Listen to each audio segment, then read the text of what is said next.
તો ગાઈસ, તો મારી ટ્રીપનો બીજો ભાગ આવી ગયો છે જેનો તમે બેસબરીથી ઇંતજાર કરતા હતા. મને ઘણા બધાના મેસેજ કોમેન્ટ આવ્યા છે, પણ સોરી, મારી પાસે ટાઈમ હતો નહીં. ઘરે આવીને થોડું ઘણું કામ હતું અને એડિટિંગમાં વાર લાગી ગઈ. તો અમારી શુભ શરૂઆત થઈ ગઈ હતી ઔરંગાબાદ, જ્યાંથી અમે કરવા સવારમાં આવી ગયા હતા નાસ્તો.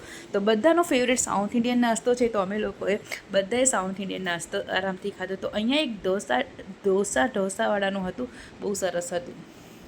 તો કરીને પછી અમારી ટ્રીપ મતલબ અમારી જર્ની સ્ટાર્ટ થઈ ગઈ હતી. અમારો રથ આવીને ઊભી રહી ગયો હતો ઔરંગાબાદમાં આવેલું એકદમ પ્રકૃતિના ખોળે અજંતા ઇલોરાની ગુફા. જે હા મિત્ર, આ મહારાષ્ટ્રમાં આવેલી છે, જે બહુ જૂની છે. તમારું બધાનું સ્વાગત છે અમારી ચેનલ ફ્લેવર્સ બાય સોનલ, અને બધાને અને મારા પરિવાર તરફથી બધાને હેપી ન્યૂ યર, સાલ મુબારક, નવા વર્ષના બધાને જય શ્રી કૃષ્ણ. તો અમે આવી ગયા છે ઇલોરા ગુફા, જે બહુ ઐતિહાસિક, પૌરાણિક અને બહુ સરસ હોય છે. તો ચલો ફ્રેન્ડ્સ, હું તમને આજે આ ગુફાનો નજારો બતાવું. તો મિત્ર, ઔરંગાબાદમાં જે પહાડો છે તે પહાડોને કોતરીને વર્ષો પહેલાં આ ગુફાનું નિર્માણ થયું હતું. તો મિત્ર, અહીંયાનું જે કોતરણી કામ છે, જે મૂર્તિનો આકાર છે, જે મૂર્તિકારોએ જે રીતે બનાવી હશે ને, તે બહુ અજબ રીતે બનાવી હતી. અને અહીંયા જે પ્રકૃતિના ખોળે આવેલું છે, ગ્રીનરી, એટલી બધી મૂર્તિઓ. અને એક વાત એ પણ છે કે અહીંયા આપણો આ જે જૂનો વારસો છે તે બહુ સરસ રીતે એ લોકોએ સાચવીને રાખ્યો છે. હું તમને આગળ વિડીયોમાં બતાવતી રહીશ. હેલો ગાઈસ, તો અમે આવી ગયા છીએ અજંતા ઇલોરાની ગુફા, જે મહારાષ્ટ્રમાં આવેલી છે. બહુ ઐતિહાસિક છે, એનું ચિત્રકામ પણ એટલું સરસ છે, અને એની જે બનાવટ છે તે બહુ પૌરાણિક અને બહુ સરસ છે. તો હું તમને આગળ જતા વિડીયોમાં બતાવતી રહીશ કે કેવી છે ગુફા અને કેવું છે મમ્મી ગુફા. બહુ સરસ છે. અને એના જે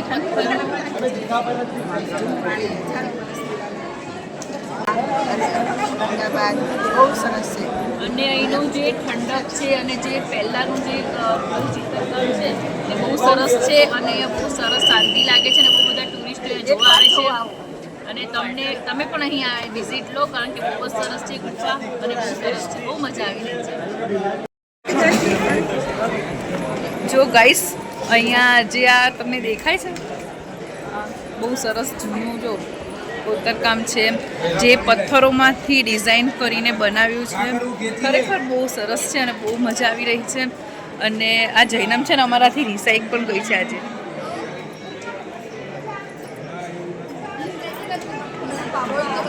જો બહુ જ સરસ છે, અને ખરેખર બહુ જોવાલાયક છે. અહીંયા બહુ મજા આવી રહી છે. મિત્ર, આવી ત્યાં 3 ગુફા હતી. તો હું આવી ગઈ છું ઔરંગાબાદમાં આવેલું બીબી કા મકબરા, જે તાજમહેલની કોપી છે અને તાજમહેલ જેવું જ છે. અને અહીંયા ઘણા બધા ટુરિસ્ટો આવે છે સ્પેશિયલ આ જોવા માટે. અહીંયા રાણીનું કંઈક રહસ્ય છે, હું તમને આગળ વિડીયોમાં બતાવતી રહીશ. ચલો, હું તમને ફ્રેન્ડ્સ, આપણે આને મિની તાજમહેલ પણ કહે છે. શાહજહાં તેની 14મી પત્ની માટે આ બનાવેલું હતું. તેની 14મી પત્ની જ્યારે મરી ગઈ હતી, તો તેની યાદમાં અને તેની દરગાહ અહીંયા રાખી હતી. તે હું તમને આગળ બતાવું છું.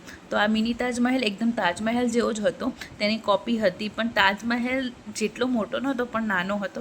અને ત્યાંના લોકો આને બ્લેક તાજમહેલ પણ કહે છે. આની ચમક થોડી ઓછી થઈ ગઈ હતી, એટલી બધી નથી. પછી અમે ત્યાંથી ટિકિટ લઈને અંદર ગયા, તો અંદરનો નજારો કંઈક આવો હતો, જુઓ મિત્ર.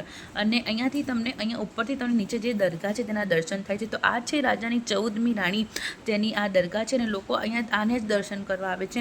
અને કહેવામાં આવે છે કે અહીંયા તમે કોઈ મન્નત માગો તો તે પૂરી થાય છે. અને ખાસ કરીને કોઈ લવર્સ હોય છે, તેની પણ મન્નત અહીંયા પૂરી થાય છે. તો ઘણા બધા ટુરિસ્ટ હતા, અને આ ત્યાં મને ચાઇનીઝ કોઈ મળી ગયો, જે તાજમહેલની પેઇન્ટિંગ કરતો હતો.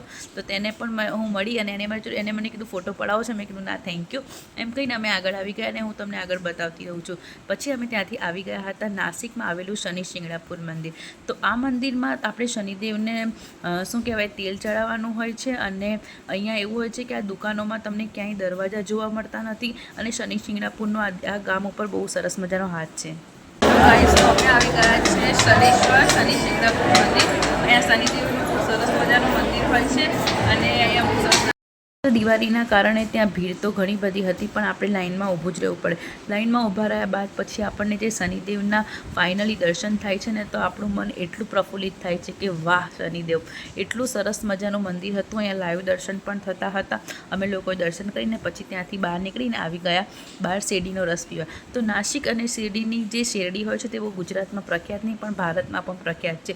તો ત્યાં આવી રીતે ગન્નાના જ્યુસ મળે છે. તો એ લોકો પણ આવી રીતે બળદની મદદથી શેરડીનો રસ રસ કાઢીને આપે છે, એકદમ પ્યોર હોય છે. અને એ લોકોએ પણ છે ને ત્યાં આવું સરસ રીતે ડેકોરેશન કરેલું હતું કે પબ્લિક જોઈને, ટુરિસ્ટ જોઈને આકર્ષાય. તો અમે લોકોએ તો ત્યાં ટ્રાય કર્યો હતો, બહુ જ સરસ હતો. તો તમે મિત્ર મહારાષ્ટ્રની ટ્રીપ મારો તો તમે ખાસ કરીને શનિશિંગણાપુર શનિદેવના દર્શન કરજો, આ રીતનો રસ પીજો, અજંટા એલોરાની ગુફા જોજો.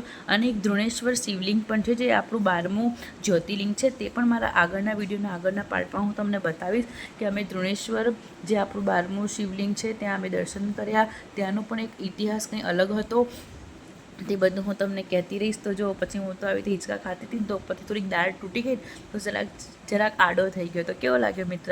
પાર્ટ 3 હમણાં